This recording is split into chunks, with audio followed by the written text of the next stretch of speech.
Okay, since a big chunk is already here, might as well get started. First off, any questions or things you want to talk about before we get into the stuff?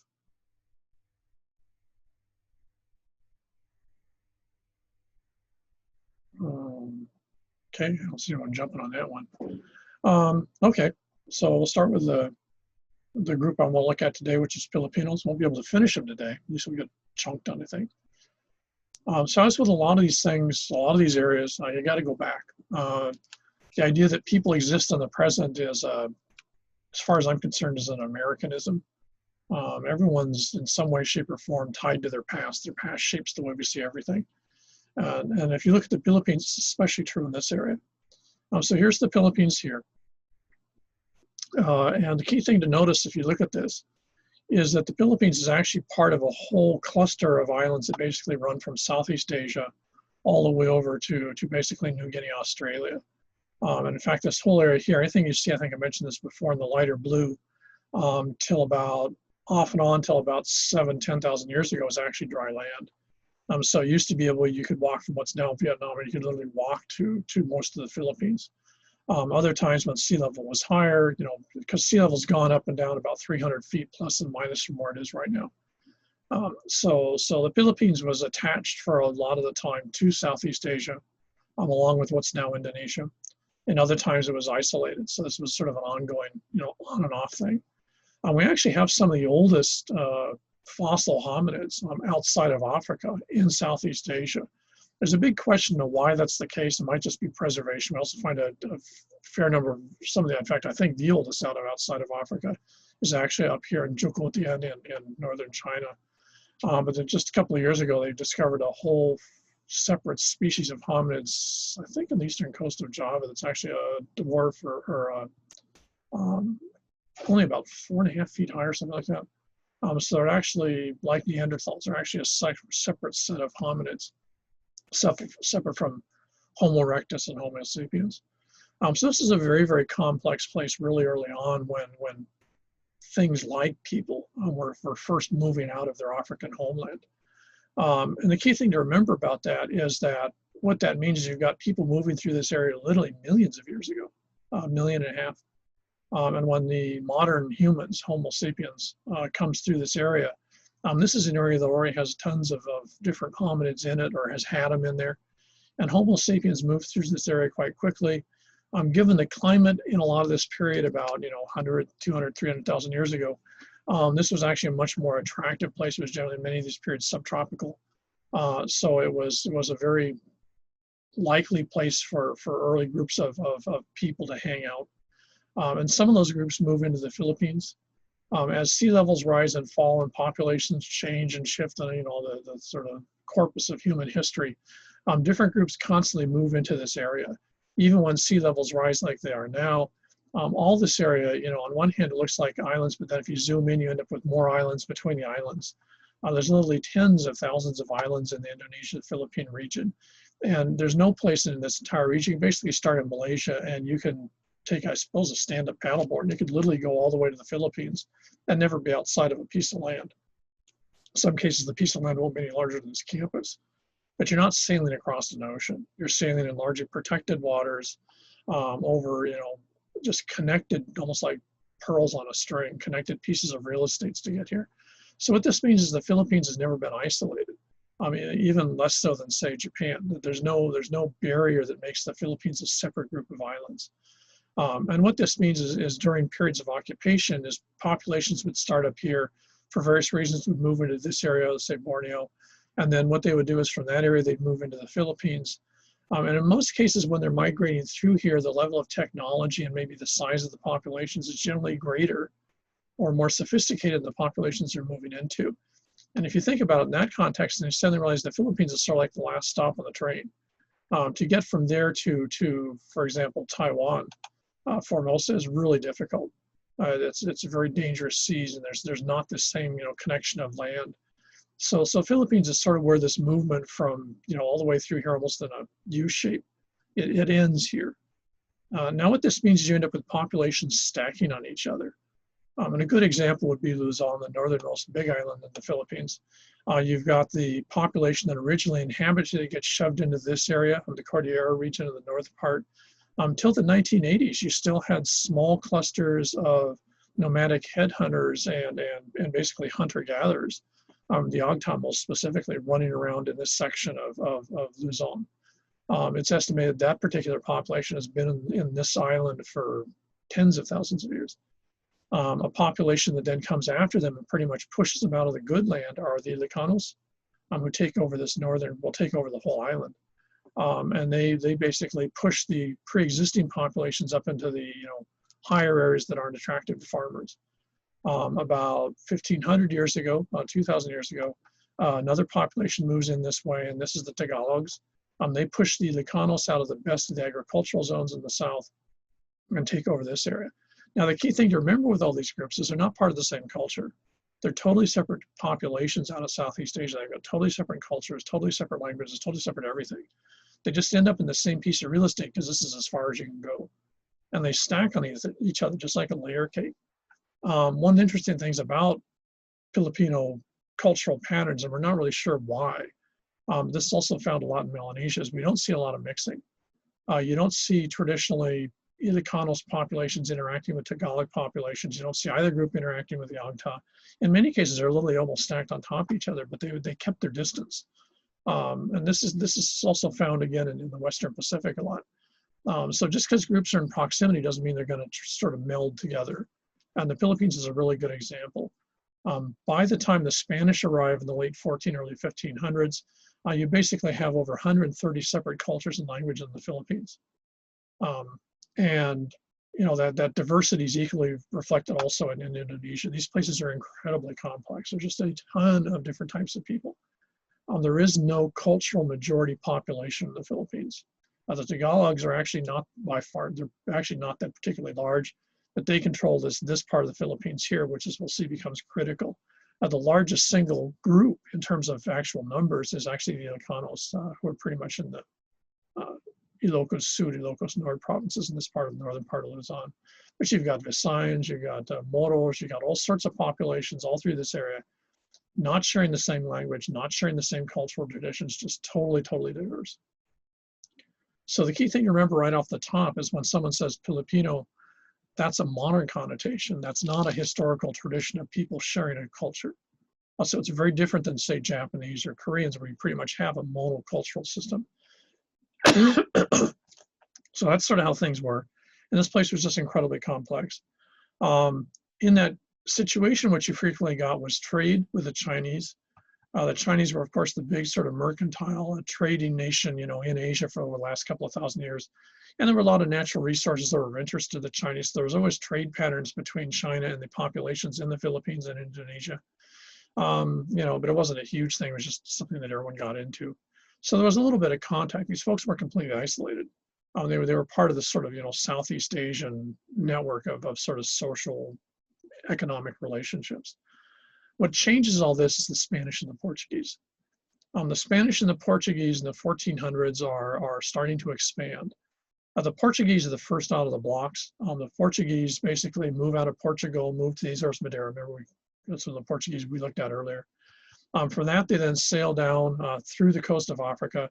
And their main goal is to basically wipe out the Arab trade between the Arab states in the western Southwest Asia with basically East Asia. They want to dominate that trade. One of the few things that positive, I suppose, that happened out of the Crusades, at least for the Europeans, is they were exposed to products out of East Asia. They were exposed to silks.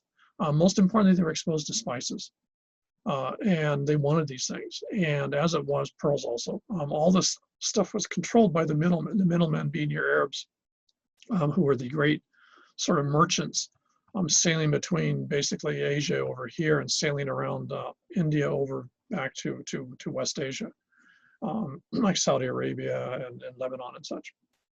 And in that situation, the Europeans and the Crusades realized there was a whole mess of neat stuff they didn't know much about, and they wanted a piece of the action. And so what happens is then they try to get in. Marco Polo is an example of going cross country to do that. But the Portuguese decided the faster way would be to actually do it by boat. So they sail around and they intentionally sail with the idea of basically pirating the Arab trade networks with East Asia and either wiping them out or taking them over. And that's what they do. They set up colonies along the coast of Africa. They move over here and they set up colonies along the coast of India. And they move over to this area and set up colonies over in this area in Southeast Asia. Now, their only interest is they're not interested in the populations. They're interested in the goods, specifically silk and stuff like that. But what they really want is what you get here, and that's spices. You have to remember that spices in the period into even the 1600s, a small, I don't have a box here, a small box like this of spice, I'll say cloves or something like that, was literally worth its weight in gold or pearls. So if you were some European and you managed to get here and end up with a couple of small, like small boxes of spice, you literally had made your future and your family's future for the next, maybe 100 years. You had made in modern terms hundreds of thousands, if not millions of dollars off a couple of small boxes of spices. So the Europeans wanted this. They wanted control of it. And the Portuguese were the ones that did it. So they go over there, they go through this area, start wiping out, replacing the Arab trade with their own trade. And they start build up a network, especially down here for control of the spices. The Spanish, who of course are on the same part of Europe, try to copy the Portuguese, but the Portuguese basically hand their butts to them when the Spanish try to literally come through the same area. So the Spanish decided what they've got to do is they've got to go west. Of course, this is your Christopher Columbus. And the reason he marketed his expedition to the Spanish crown was simply the fact that if the Portuguese were going this way, you couldn't compete with them. So what you had to do is you had to go exactly the opposite direction. So if the Portuguese turn left, the Spanish turn right. And of course, he runs into the Americas.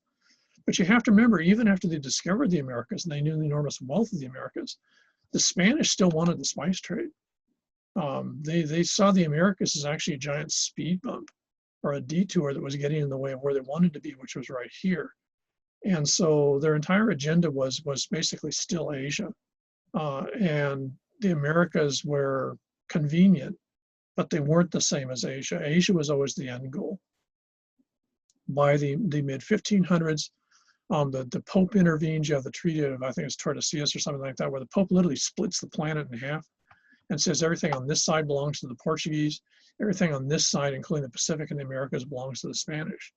And both sides were perfectly happy with that. They still shot each other up every chance they got. They weren't buddies. But the Spanish decided, okay, that was their entree to basically control this area, was the fact that now there was a peace treaty that meant that they and the Portuguese had split the world up into, basically like you'd split an orange pulp, and you get this half, I get that half. In that context, then, what they really still wanted was Asia. They couldn't have the Spice Islands because the Portuguese had those. But what they decided they'd go is they'd go for the silks and other stuff that China had. So the problem the Spanish have is they piss off the Chinese so quickly, which was a real Spanish trait, that the Chinese refuse to allow them to trade in China. And the Spanish, aren't going to be deterred by something like someone saying no. It's sort of a Spanish attitude in this period. So what they do is they basically look around for another place to park. What they do is they look around here and they suddenly realize in the area around Manila, especially what's now called Manila Bay, is they've got this absolutely huge, very, very good harbor. And the very good harbor will allow them to basically park their boats here, contact their buddies over here. The Chinese guys who are willing to trade sail their boats here. They and the Spanish do deals here. The Chinese sail the goodies back here, and the Spanish sail the stuff they got from the Chinese back to Mexico and from there back to Spain. This was the famous Manila Acapulco galleones. This was the galleon or the big ship trade that basically went between Mexico and the Philippines for almost 300 years. And it was an enormous amount of wealth. It gives you some idea of it that I think it's in the 1730s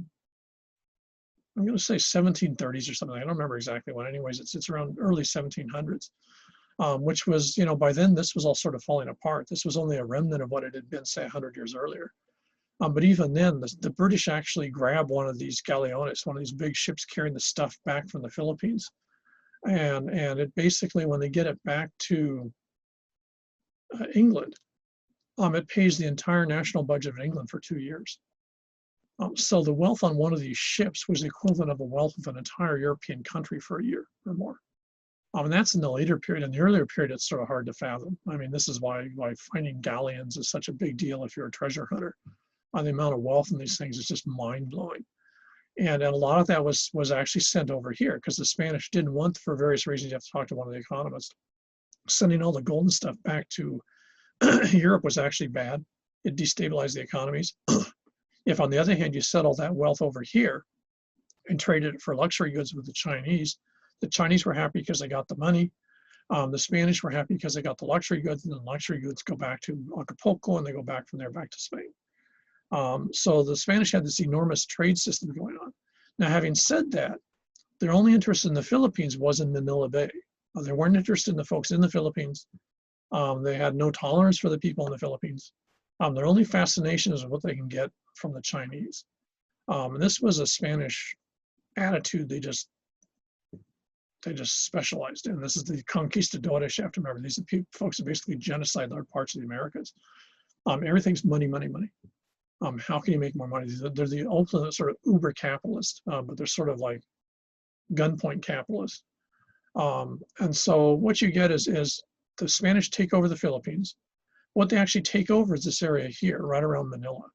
It's almost 150 years before they even mapped the islands around there.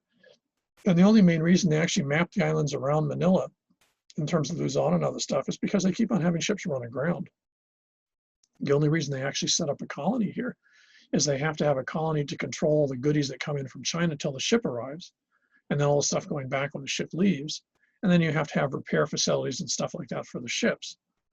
So the only reason for the Spanish being here was the harbor and things related to the harbor. Spanish being Spanish, and their attitude about everyone else who wasn't Spanish is they're not really human beings. They're basically animals. Means that basically what they see as the population of the Philippines is a group of very clever draft animals. So the population that controls this part of the Philippines that's there, unfortunately, when the Spanish arrive, are the Tagalogs. That's the culture group that controls this part of the Philippines, Luzon, especially when the Spanish show up. The Spanish enslave them, and then basically make them into second class, sort of peasants / slaves, indentured servitude, whatever you want to call it, and basically convert them to efficient workers for the Spanish, which means, among other things, they make them Catholic. And again, this is if you don't do it, you're burned at a stake. They have to learn Spanish because, again, if you don't learn Spanish, will kill you. So the Spanish forcibly acculturate the population around here for their own convenience, not because they really have any sort of long-term agenda. They don't even map, like I said, they don't even map the different groups like the Franciscans, the Catholic missionary groups, don't even send missions out into the rest of the Philippines till almost like 100-something years later. The Spanish, right into the period when the Americans take over in 1898, had never generated a map of the Philippines, even though they controlled the place for, 300 years by then. They never made a map of it. They just didn't give a shit. I mean, to them, the rest of these islands were irrelevant. And the only time they were interested in some of these other islands, if one of their ships ran aground, they had to go rescue the crew and get the stuff off the boat. And after that, it was like, yeah, there's some guys that, who cares? So unlike other areas where you have groups come in and settle a place and acculturate populations, the acculturation in the Philippines was really, really weird. And it was pretty much entirely within, basically 70 miles of Manila, which just happens to be pretty much the area that the Tagalogs had controlled. Now, what that means is all the populations in the rest of this area had really sort of random exposure to the Spanish.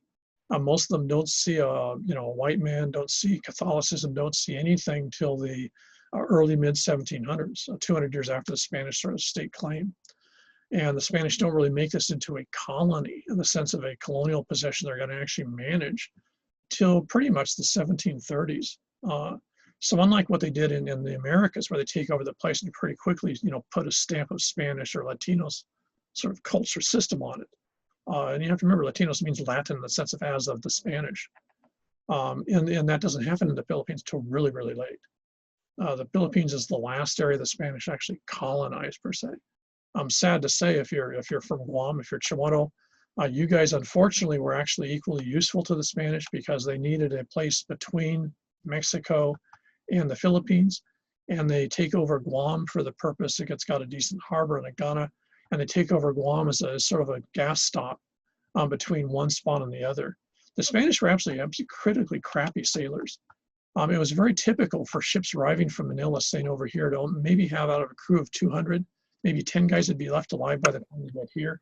It was extremely normal for Spanish ships leaving Manila. By the time they get to the Americas, all the crew's dead from starvation and disease and scurvy. That's one reason why the Spanish set up a harbor in Monterey, in Northern California. They had a schedule on when these ships were supposed to be seen off of there, and they'd run patrols off there to actually grab these dead man ships with a purpose, at least, and they didn't care. They figured, well, the crew's all dead, but how good, all the cargo's still there. Spanish were really weird. And so unfortunately, Guam gets tagged as a gas station, if you would, for this trade. And that's one reason why the Chimanos pretty much get wiped out by the Spanish. They too are made into slaves. The Spanish, again, Latinize them. In other words, they teach them Spanish. They make them second class, slaves, servants, whatever, for the purpose of whatever the Spanish want. They've been pretty much run out of Chimanos. They pretty much wiped the population out and actually import fairly large populations of Tagalogs and other groups from the Philippines to repopulate with new bodies. The place, they pretty much genocide most of the population. That was the Spanish style. The Spanish just hit something with a hammer. If it didn't work, they find a bigger hammer. They were totally disinterested in the populations. All they wanted is money. And they were like the uber capitalist. Anyone that gets in the way, you stomp them. Anyone that helps out, you use them, but you don't reward them. So the Spanish basically shaped the Philippines. Now, one of the side effects of all of this is if you look at the Philippines, it's really hard to figure out where the Philippines actually sort of start and where the Philippines stop. Where's Borneo in, for example? And that very quickly becomes a result of this whole sort of Spanish-Portuguese thing. The Portuguese are down here. A lot of this area had come under Muslim influence. The Portuguese ended up sort of vaguely controlling this area. The Dutch actually come in after that and take over the Portuguese areas, and this all ends up under Dutch control right till World War II. But they pretty much leave this population down here as Muslim. The Portuguese, even more so than the Spanish, really aren't that. They have a pretty sort of laid-back attitude about a lot of this stuff. As long as they're making their money off of the Spice Islands, they don't care what your religion is. They're not really big on pushing Catholicism the same way the Spanish are. A little more cosmopolitan about it, I should say. So this area down here remains Muslim and has a lot more of a sort of traditional system. The Spanish control this area and over time slowly make it more and more like every other Spanish colony, which would include the Americas. To the southern part, they're not really all that interested. They eventually take it over because especially when the Dutch replace the Portuguese here, the Spanish don't want the Dutch coming into their game. So they basically decide this area is the area of King Philip's land, Philippines, and put the border here. So it's an entirely arbitrary border that has to do with European geopolitics played out in Western Europe that just happens to be playing out in this playing field here in Southeast Asia. So the end result is when you look at the Philippines as a political system, the Philippines is what it is by virtue of being a Spanish colony, but it's not actually the cluster of islands. It just happens to be where the Spanish drew a line in the water to keep the Portuguese and later the Dutch out. One of the side effects of that is in the southern part of the Philippines, the major population groups are largely Muslim, again, reflecting this earlier movement of the Arabs. And again, the Spanish, unlike the Portuguese, have a very low tolerance for that. They want everyone to be Roman Catholic, or more accurately, they want part of the Holy Roman Empire, which they ran. So their version of Catholicism becomes the only religion.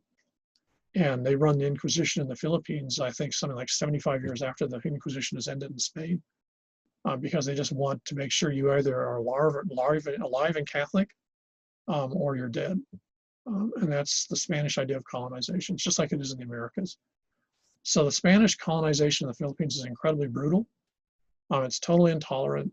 And the end result is the populations get most assimilated, which would be your Tagalogs, because those poor buggers just happen to be in the wrong place at the wrong time, end up being the group that ends up with the most Spanish influence.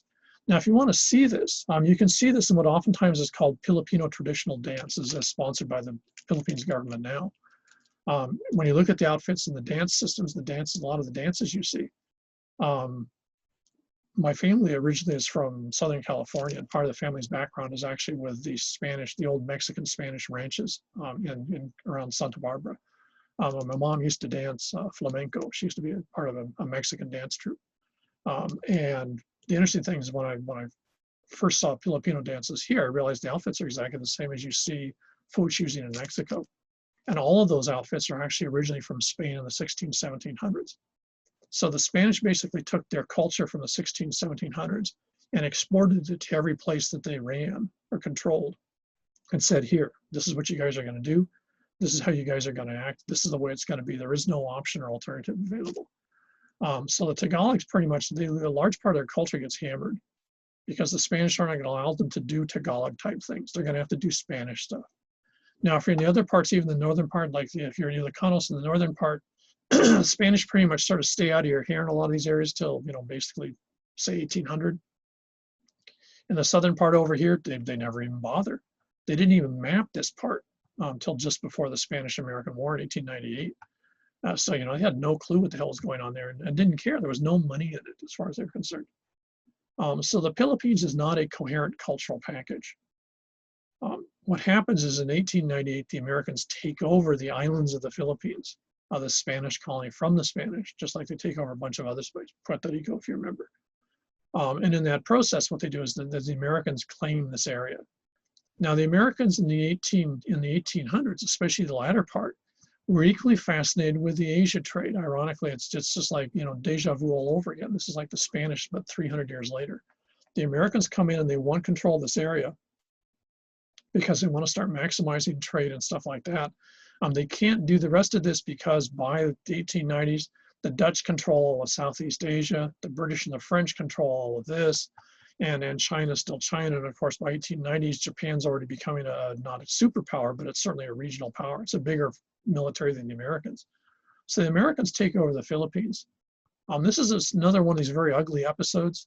The Americans come in, and as they did in Puerto Rico and Cuba, the Americans come in and promise the folks in the Philippines that they're going to release them from Spanish control. They're going to rescue them from the Spanish.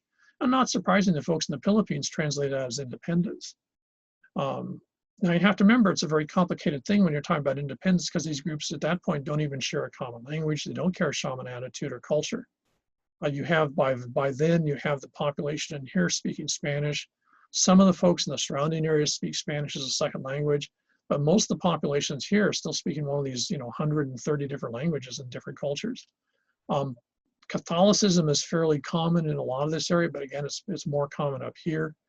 But so there's no universals that make this a package. So the Americans take it over and they immediately renege on their promise. The Americans decide I don't know if they ever actually were planning on giving the Philippines independence. I sort of doubt it. They too, like the Spanish, realize that Manila is an incredibly huge strategic value place. And so they basically make it into an American colony. In fact, making the Philippines into American colony is why the Americans finally jump on Hawaii in that same year and make Hawaii a colony, because that becomes the truck stop to get from the mainland US to the Philippines. You need a place in between, and that's Hawaii. So the sudden impetus after 7 years of letting Hawaii do its own thing is basically the collection of the Philippines. It ends up with an absolutely bloody, totally nasty war between the Filipinos who expected independence and the Americans who send troops in. The Americans send thousands of troops in with a stunning casualty rate. More Americans are killed per proportion of troops engaged until the middle part of the Vietnam War. Incredibly brutal war. The Americans basically just wipe out whole villages and destroy whole parts of the area that's in insurrection. And the war dies down after about, I think, 3 years. So when the Philippines becomes part of the American system in 1898 and 1902, more accurately, it's after a very brutal war. The Americans are the new occupiers. The Americans immediately, like the Spanish, are only interested in the harbor. They don't really generate another good map of the Philippines. Ironically, when the Japanese invade the Philippines in 1941, the Americans actually suddenly realized to their shock that they never actually mapped a lot of the Philippine islands either. So basically, a lot of the Philippines isn't mapped until World War II, which is really bizarre when Europeans had actually called this place a colony from 1525 or something like that. It gives you some idea of how everything was totally focused in one spot. In some ways, very similar to here with the harbor in Honolulu, Pearl Harbor. So the Americans basically do the same thing as the Spanish. In fact, when the Americans come in, what they basically do is replace all the Spanish guys that were managing stuff with Americans. But for the first 20 or 30 years, they don't really do a lot else. So, for example, even English. doesn't become widely spoken in the Philippines till the 1930s. Because the Americans don't want to invest any money in the Philippines because they're not sure what they want to do with it. What they really want is the harbor. They want the area around Manila, but they don't really want the rest of the Philippines. It's too much money to spend. They don't see any value in it. And you have to remember, this is now the 20th century. And so this is the period when yellow peril is a really big thing. And so they still see the Filipinos, as with the other folks that they call Asian, as being, if not subhuman, certainly not normal people. So there's no way the United States is interested in having this place as a big deal, because everyone here is not Hawai'i. And the mainland view of the world is the American world was supposed to be a Hawai'i world. So these folks were not attractive as a population. On top of that, you had that very brutal war for 3 years, which the Americans still remembered. And a lot of folks had been killed and a lot of ill will had been generated. So they also didn't trust the Filipinos. And not surprising, the Filipinos were perfectly willing to, trade back with the same attitudes. They had no reason to trust the Americans. They'd already lied to them the minute they landed. So, whatevers. So this was always a very uncomfortable relationship. It gets so uncomfortable that in the late 1930s, the United States actually promises the Philippines they're going to give them independence in the 1940s, just because they're really afraid of a mass insurrection, and the islands are going to declare independence and just, sort of whack the Americans out.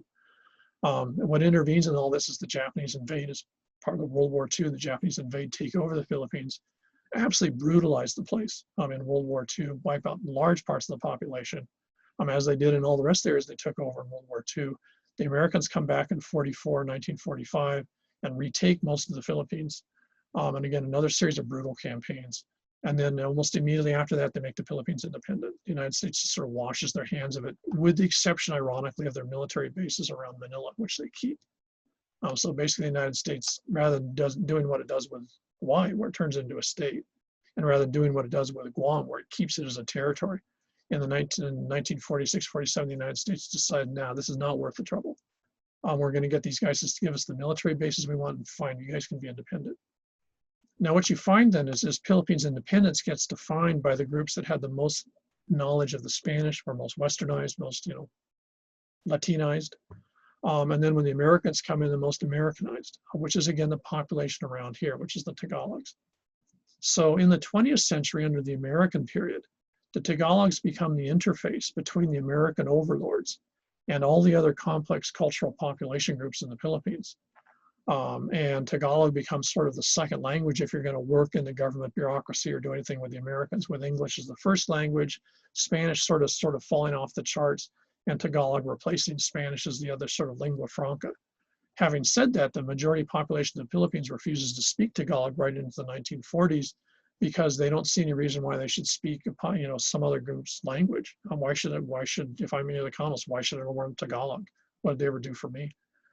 So the Philippines is very fractured. It's like a bunch of pieces in a box. It's not a common thing. They get independence post World War II. The Tagalogs, by virtue of their relationship with the Americans, basically claim national control. Now, what happens in this period, again, this is again typical of Spanish territories, and this during the Americas, for example, is Tagalogs pretty much end up controlling the rest of the Philippines.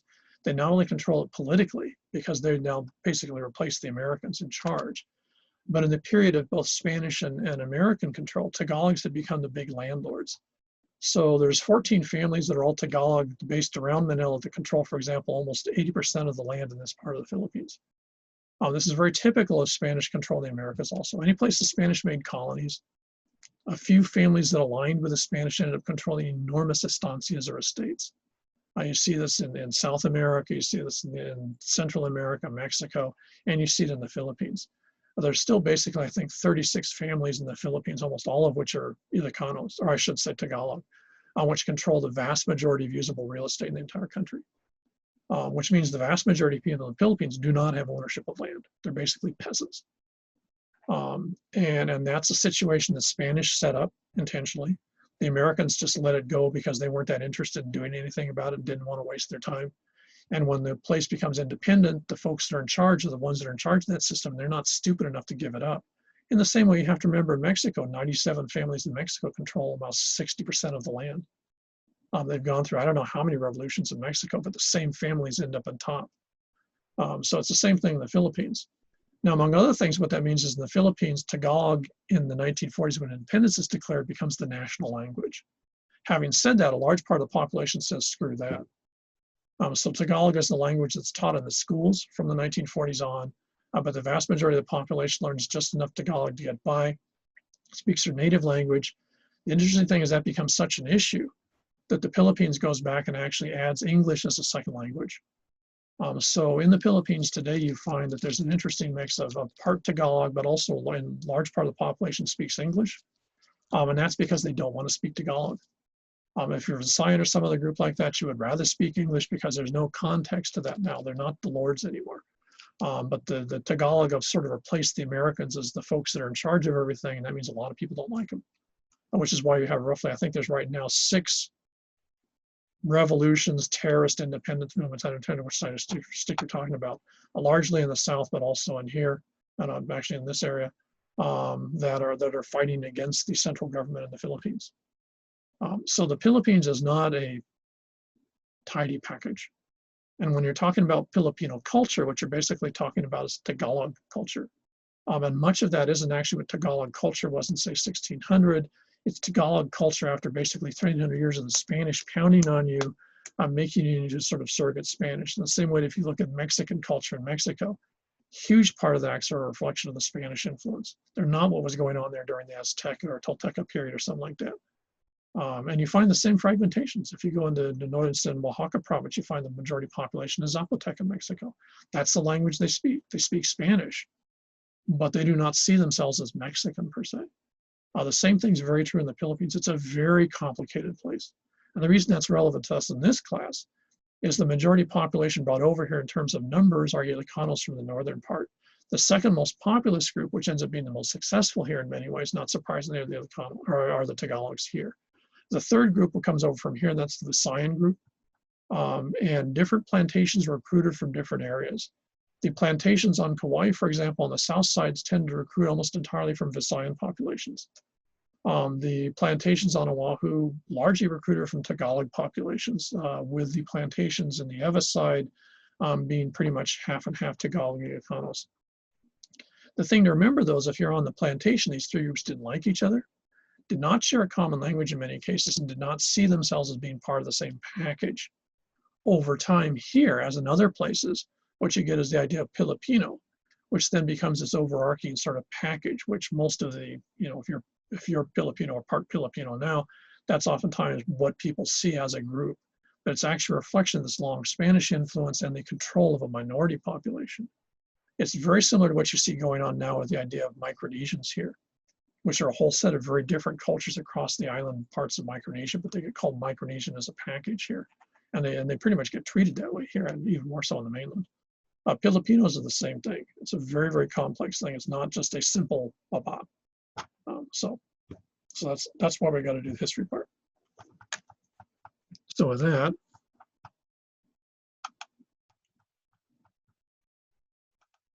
oops, heck, what happened here?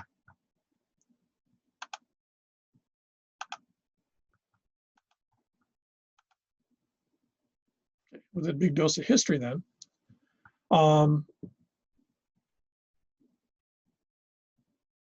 What the big difference the Filipinos have, and this is a combination of technology and also the relationship with the United States they had.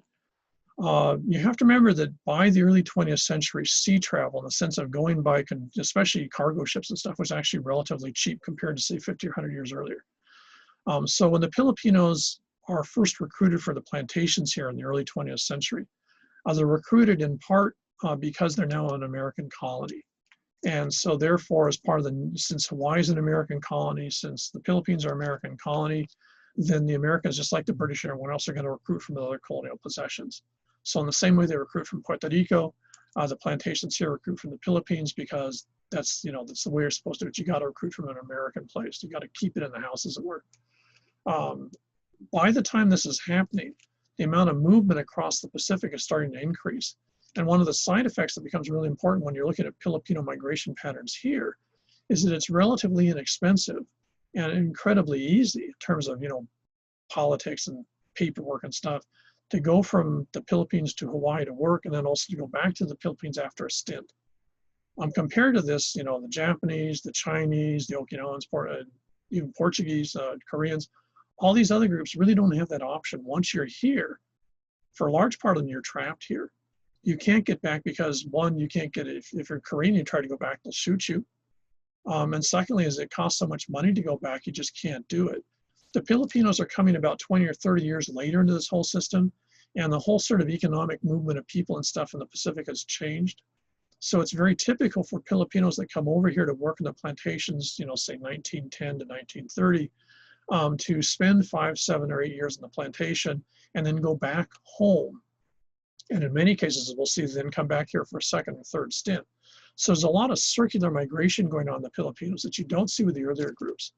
Now, this has a lot of side consequences, not the least of which is you don't end up with the same mental attitude that the Chinese and the Japanese and the other groups would have. If you remember, the Korean women are successful because there's all these old guys running around that are never going to be able to go back home.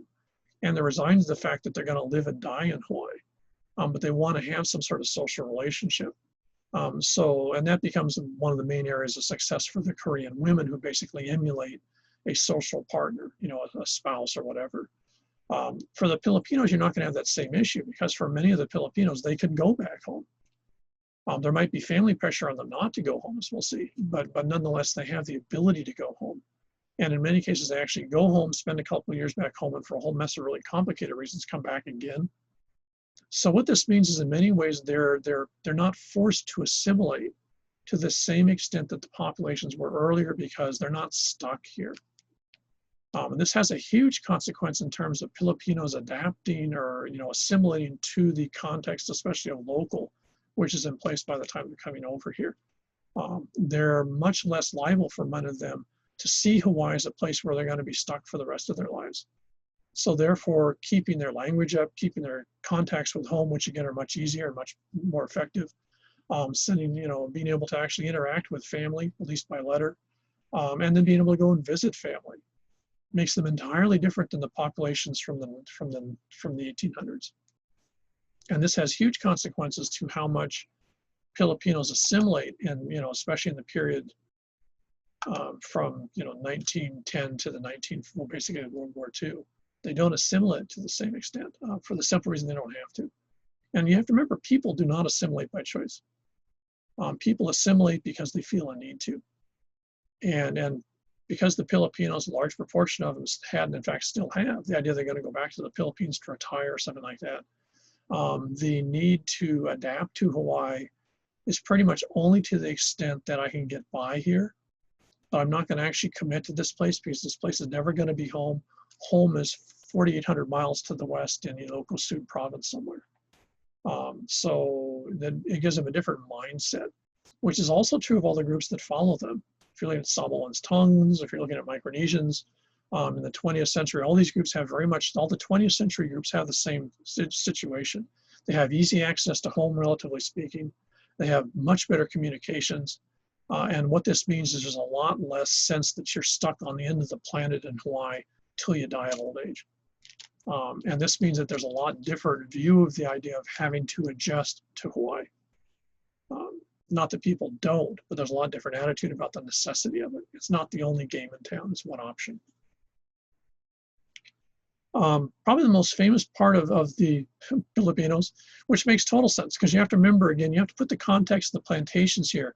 And you've just, the plantations start trying to recruit in 1906, 1907. You have to remember the war with the Americas, or I should say the war with the Americans, the very brutal war, attempted war of independence, has only ended a couple of years earlier. And for a lot of people, especially in the northern part of the Philippines, especially in Luzon, there's whole villages burned out. There's thousands of people dead. Whole areas dislocated and basically out in the streets. So if you're a plantation owner, you're coming from Hawaii, this new territory of the United States, you can imagine, you get some, even if he's a local guy, we'll say, say a local Portuguese, Hawai'i guy who's a manager gets sent by the plantation, one of the plantations on Kauai. He gets sent to Manila and they tell him, okay, we need 500 workers, go recruit us some people. You have to remember, by 1900, he can't recruit from the rest of Asia because they're all closed already. The plantations have already pissed everyone off so much that there's no one will allow them to recruit. So they're going to this new territory, the Philippines, figuring that ironically, cynically, since the war had just ended, there's got a lot of people that are near starvation that really need help. So the plantation sort of goes in and, sort of, hey, have we got a deal for you? But you have to remember, if you're Filipino, if you're Tagalog or you're Ilocanos and you're looking at this guy, as far as you're concerned, he's American. These are the same guys that just whacked your family like a couple of years earlier. You're not going to exactly go, yeah, okay, we believe you. Why the hell would you believe the Americans? A couple of years ago, they'd said you were going to get independence and they shot you. So the plantations had absolutely zip luck in recruiting Filipinos. Not surprisingly, Filipinos aren't stupid. And they figured the plantations were probably lying through the teeth. They didn't know. But I mean, their view of Americans in the early part of the 20th century, you couldn't trust them any further than you could throw them. So what happens is the plantations go back to Hawaii, basically just sort of scratching their heads trying to figure out what they should do. Very cleverly, and I have no idea who started this. Some Filipinos who are actually largely Tagalog, almost exclusively Tagalog, who are in Manila, apparently see this sort of going on and approach the Americans and say, hey, you guys need some help or something like that. We can do the recruiting for you. This is radically different than it was done before, where the plantations are recruited on their own. And so what happens is these guys set them up as middlemen. In the modern terms, you guys see this, if you use LinkedIn, for example, these would be headhunters. In the United States, usually corporate. So if they're looking for someone to replace someone in IT somewhere, and then you hire someone, like we use headhunters to find people to replace administrators here. So that's the 21st century version, would be LinkedIn. In the 20th century version, what you have is these Tagalogs, urban Tagalogs in Manila, approach these American plantations in Hawaii and basically say, hey, do you guys need some help? Do you guys need bodies? We can get you bodies. And so what happens is, unlike other places here in Hawaii, the plantations basically hire these middlemen as headhunters, as recruiters, to recruit for all the different plantations. And so these become called the Hawaiianos. The Hawaiianos are the folks that actually recruit the thousands of Filipinos who end up on the plantations here in the 20th century. And we have a great number of, if you go to the oral history collection over UH, there's some absolutely fantastic stories from these Filipinos that came over here in the plantations. And the one thing that they all have in common is the impact of the Hawaiianos. And I still remember this guy from Ilocos Sud province. So it's near, it's outside of Baguio. It's in the north, sort of about 120 miles north of Manila. So this guy's in a small village. It's the end of sort of a cart trail. It doesn't have a road per se. And all of a sudden one day here, there's put, and they see a car come in. They've never seen a car before. These guys are in the middle of nowhere. They're in Ilocos Sud province, and it's seriously rural.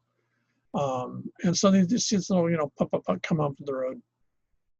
And it's this car, and there's this driver, and it's sitting in the back seat. You have to remember, like an old Model T or Model A Ford, one of those old, open cars. Guy comes driving up, and the car stops at the edge of the village, and this guy stands up, and it's this Tagalog guy, and he's got this. I don't know how to describe these. Back in the time, if you were European, this is especially true in Asia, you can still see this in Hong Kong occasionally with really expat Brits, is the idea of wearing white suits. My personal suspicion is the white suits meant that you couldn't work because if you were working, you'd get dirty. But these real snazzy white suits, so you had white shoes, white hat, white coat, everything's white, even your belt's white. And so this guy in this totally white outfit stands up in the back of this car. He's got to probably dust himself off, but no one's ever seen a suit like that before. This guy's like a Martian, but he's obviously Filipino. And he starts in Tagalog, and everyone sort of looks at him like, what's that? And then he switches to Ilocanos, which he probably knows, or he must know, or maybe a combination of Ilocanos and Spanish. And basically says he's recruiting for the plantation, at which point a lot of people probably start to lose interest, but they've just never seen anyone like this. They've never seen a car before. I think the whole thing's really trippy. So what he does, he's standing up in the back of the car, so he's using like a podium or stage. And he points out that he's actually back from the plantations. He's worked on the plantation for 3 years. He's come back home to his area in the Tagalog region. And look what he's got. He's got this car. He's got suits like this. He makes a big thing of showing his watch. You have to remember back at the time, people used things like this, pocket watches. They didn't want wristwatches. Wristwatches meant that you were cheap. Pocket watches right into the 1920s were a real status symbol, and they were very expensive. They're equivalent to having a Seiko or Rolex today. And so he pulls out what looks like an expensive watch. He's got this huge gold chain. Bugger probably weighs about 5 pounds. Also looks like something 1990s, sort of street fashion now.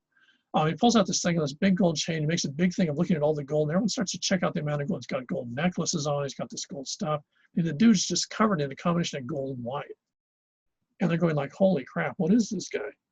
And he's saying, yeah, I worked on the plantation. I got this stuff 3 years. Yeah, it wasn't that easy work, but it wasn't that hard. It was no harder than working a farm here in the Philippines. And look at all the stuff I got. And he said that when he came back, he pleaded to the plantations and said, oh, I've got so many people I know in the Philippines that would want to do this. Can I recruit for you? And the plantations finally said, yeah, okay, you can recruit for us. And so he said that he felt really sorry for these guys he'd heard about in local Sud province, this village. And so I thought, hey, I want to help these guys out. They're my neighbors. Go figure. And so he goes up here and he says, basically, have I got a deal for you? If you sign on this line, and I remember most of these folks are illiterate. If you sign on this line, you too can go to Hawaii for a 3 or 5 year contract, and you too can end up with more crap than I've got, and you too can come back and basically buy your whole damn village. And now you have to remember, the Ilocanos don't like Tagalogs and they don't trust Tagalogs. In fact, even today, one of the stereotypes the Ilocanos tend to have Tagalogs is they're real fast talkers. You can't trust them any further than you can throw them. So the Ilocanos guys are looking at this guy thinking this guy's full of crap. On the other hand, they're looking at the stuff and there's no doubt he has that stuff. And it's not like they see any, American wandered around. So it's obviously his stuff as far as I can tell. And given the fact that these groups are very ethnocentric and they don't like Tagalogs and they don't trust Tagalogs, they're thinking, and of course, among other things, they also think Tagalogs are really fast talkers, but they're not very smart. That's one of the stereotypes that Ilocos have of traditionally of Tagalogs. So they're thinking if this, half smart guy actually has all this crap and he actually worked for 3 years, then some smart Ilocanos guy like me is going to be able to kick some ass and I'm going to own half of the Philippines by the time I get done in 3 years. So of course, this guy knows exactly what they're thinking. He's actually playing their ethnocentrism against them. He's playing the fact of being, he's just sort of amplifying up the Tagalog stereotype, smooth talking salesman type, sort of bullshitting everyone, flashing all this gold around, knowing that they'll make this sort of 2 and 2 and end up with 6 connection. And then what happens, of course, is a large part of the guys go and sign on the dotted line. He checks initially. Let's see if any of you guys can figure that out. This is one of the things you see, especially with the Filipinos, actually that also happened with the Okinawans and the Japanese. And one of the first things he does before he lets any of the guys sign on the dotted line, he checks their hands. He checks the palms of their hands. Now, what is he looking for? I'll give you a hint, it ain't fingerprints.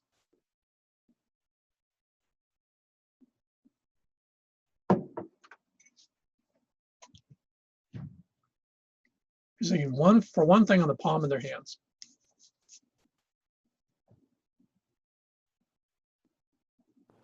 Callous. Exactly. Why? You're totally right. They're hard workers. Yeah. And also in the Philippines, since it had been a Spanish and American colonies, his hard workers were never literate. He doesn't want people who can read the contract. And if he sees people with heavy calluses on their hands and they've obviously not been to school, and therefore they're perfect to sign this thing because they have no idea what the hell they're signing. Anyone with no calluses, he won't sign them because he figured they're probably literate and they're sandbagging on him. He's not interested in whether they're going to work or not. He doesn't want them to be able to read the contract. And so there's at least 2 accounts I know of that you see from the oral history program where Ilocanos and who were literate, actually stuck their hands in vats of lemon juice for a couple, or lime juice, I can't remember which, for a couple hours at a time for about 3 or 4 days before. They sign these so that basically their hands just gets all crudted up. And then they actually do exercises and rub rocks on their hands and stuff to build up a set of, sort of calluses so they can fake out this Tagalog guy. So yeah, he's after calluses. No calluses, no job. And this, all the Filipinos that came over, that's a common thing to point out. He checked our hands and he said, oh, you got good calluses, you're a hard worker. And what he was saying, if you got good calluses, you can't read. So at that point, then I can get you to sign whatever I want you to sign. You're just going to do an X at the bottom, and then we're good to go. And so then of course he doesn't care. He's a recruiter. His job is to bring in. He gets paid by the head. The more Ilocanos, Tagalogs, or whoever he recruits that end up on a plantation in Hawaii, he gets paid for every single one of them that makes that trip across the Pacific. So he's a salesman. He's selling bodies. He's selling labor contracts. And that's his job. And these guys were really, really good at it. And it's really interesting because, at least in the Ilocanos accounts of these guys, On one hand, they were really pissed off at them because they just bullshitted the Ilocanos guys into these really crappy labor contracts. On the other hand, there was actually a huge amount of admiration for them because, of course, the Ilocano stereotype of Tagalogs is they're smooth talkers and they'll try to sell you anything. And when these guys get on the plantation, in many cases, of course, they're really pissed off because the conditions are really bad. But on the other hand, they're probably sort of, they actually say, they're sort of laughing because they realize this Tagalog guy actually did sucker them, just like the stereotype. So this weird sort of relationship between the Hawaiianos and the actual plantation guys. In some of the books you see more recently, they actually call the Hawaiianos the guys that are actually on the plantation. But if you go back on the early accounts into the 1910, 1920 period, even the guys that came over here were very clear. The Hawaiianos were actually the guys, the recruiters, the recruiters for the plantation were actually the guys that were initially labeled Hawaiianos. So it's a really different phenomenon than anywhere else. And the plantations are basically put in orders. Oh, I need 300 folks by next Wednesday. And like Grove Farm in the south part of Kauai, who really used a lot of Visayans. Yeah, I need 150 Visayans by Christmas. You know, and then these recruiters would just go out, okay, let's say I got an order for 150 Visayans, and just go out and just, you know, do this dog and pony show and bring in 150 bodies and boom, off they go. The plantations wouldn't pay if the guys were sick or something like that. So these recruiters had to, you know, go to some effort to make sure these guys would actually be good workers. But they did not care what happened the minute they got off the pier in Honolulu, because they got paid by the minute the guy got on the pier in Honolulu, or more accurately got off the boat. So these plantation guys are really interesting. Without exception, the recruiters were all Tagalog, and they were all from the urban, they were all urbanites from the area around Manila. By the 1920s, this had become, they had a standard, that what I just described, the guy in the car, the white suit, the whole thing, was standard operating procedure. I have no idea if anyone's ever been to Manila. I have to remember to ask family because they've been there last year, whether the white suit is still a thing. I see it in shows, or not in shows, in news reports, but not the white shirt, but actually the whole white suit. I don't know if people still wear that for formal occasions, but that was the way you knew these folks were successful. That was also what the British did in Asia, the French, even the Japanese in Asia. The white suit was always the overlord. And of course, that's what the Americans did in the Philippines, was the white outfit. So if you were successful in the Philippines, as in the rest of Asia, it was a white suit. And by that, I mean everything: white shoes, white socks, the whole 9 yards, everything in white with a ton of gold as your counterpoint. You would never wear like a dark suit or something like that, just because white showed that you didn't work. It showed that you didn't sweat. So if you ever see that's part of that. I don't know if you still see, I don't remember ever seeing a white suit here in the sense of a whole three-piece suit in white. I've actually seen, now that I think about it, I've seen it in Hong Kong, but very rarely. So that's the Filipino migration. The Filipino migration is really, really different. These guys come over for shorter periods of time. By the time they get here on the plantations, the only pretty much group left on the plantations are the Japanese, who there's large numbers still in the plantations simply because the options are pretty limited, or they just don't have the ambition to leave, or they're afraid to leave. You still have a fair number of Portuguese, in some cases Puerto Rican, Hawaiian lunas in terms of field supervisors. And so the Filipinos basically take over the low-end jobs. Oh yeah, final thing I should notice, what's different about the Philippines is when the Filipinos are coming over here, the plantations, because this is the 20th century, and in the 20th century you already have strong pressures to unionize. The laborers have rights, and so what you get is the idea of strikes and stuff start to pop up. A couple already did this for one of your critical thinking papers.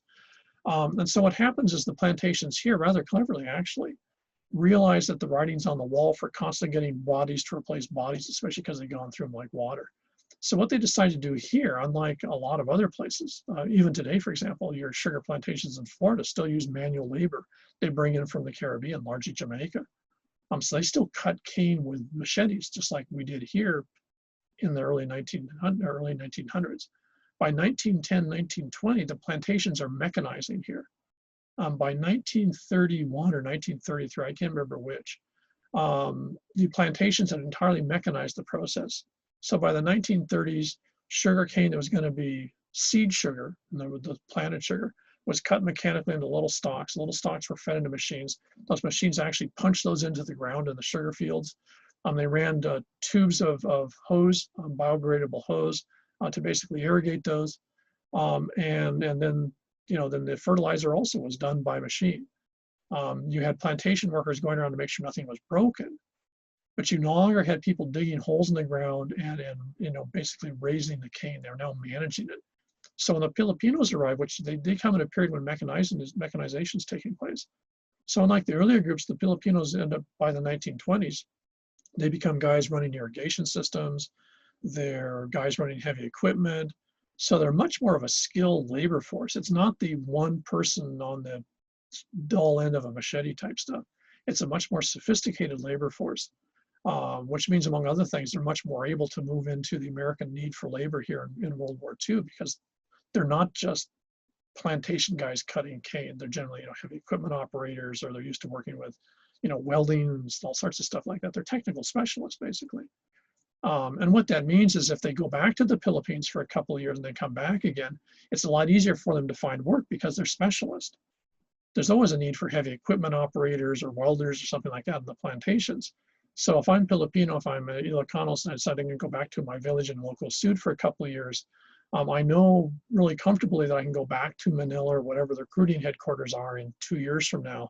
And they'll be on the list, they'll be, one of the plantations, maybe in the same plantation, where I can basically get my job back because I'm willing to work for less money and I have that particular skill set. So the Filipinos are in a part where the plantations are changing radically. By the 1930s, it's entirely mechanized. In fact, by the 1930s, the first time anyone actually touches the sugar is when you would put the refined sugar in your coffee. The sugar's never been touched by human hands from the time it's cut, put in the ground. The whole harvesting process is not touched. The whole refining process isn't touched. It's shipped to California, turned into white sugar. The first time someone touches it, when they open up that pink and white bag, they put it in their coffee. I should point out on the mainland that isn't the case even in 2020, which says something about how cheap labor is in the rest of the United States if you bring in imported foreign labor. So the Filipinos end up in a very different work environment, which the other groups didn't have. And that again leads to sort of, these sort of rather massive changes in terms of their relationship with the workplace and also their relationship with the other populations here. Okay, so I sort of covered a lot of stuff. Hopefully that makes a fair amount of sense. Any questions or anything about that?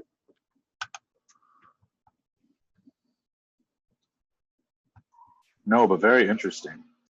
Yeah, I mean, the Philippines is a real interesting place. And if you actually, it's really interesting if you go and look at, well, the easiest way I can say is go on YouTube, Mexican traditional dance, and you'll see like what my mom used to do. And if you go and you actually put that, and then all of a sudden you go and you jump to like the Philippines National Dance Troupe, and you look at what they're calling traditional dance, the Philippines government sponsors and runs, in 2020. And what you're going to find is those dances are almost exactly the same. The steps are exactly the same. My mom was, when she was over here once, she was watching a Filipino dance troupe, and within 2 minutes she could dance that dance because she actually recognized parts. It was the same dance. The dance actually comes from Barcelona in Spain. So the dance was Spanish. They imported it to the Americas. And then when they take over the Philippines, they take it over there because the Spanish did their own thing. And they didn't care what you did before that. They were totally disinterested in what a population was. As far as they're concerned, everyone works for the Spanish. You do it our way or you don't do it no way. And you have to remember the Portugaligs were pretty much, those buggers were under the microscope for 300 years. And that's not something I would wish on anyone.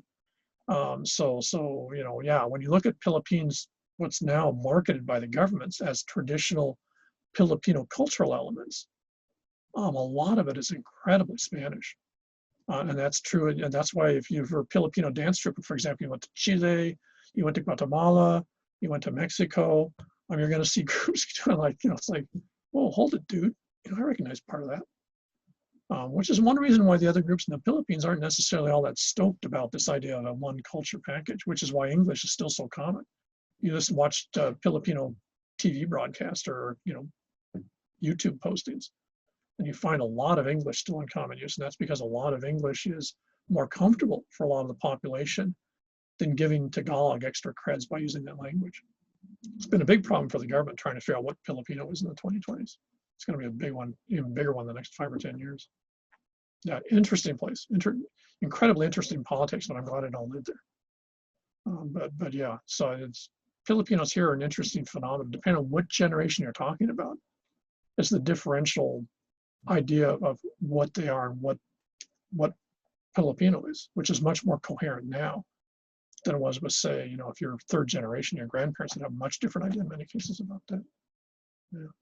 Trippy group. Okay, anything else? Hey, is tomorrow a holiday? Veterans Day. But I mean, Veterans Day. I think so. we're taking it off then, right? It is. Okay, thanks. I'm checking. I figured you guys would know if anyone would. I don't trust the administration around here, so. Okay, so I guess I'll see you guys with no other questions. Then I'll see you guys on Thursday. Yeah. So. Sounds good. Thank you, doctor. Thank you. Okay, take care and have a good couple of days off, and see you in a couple of days.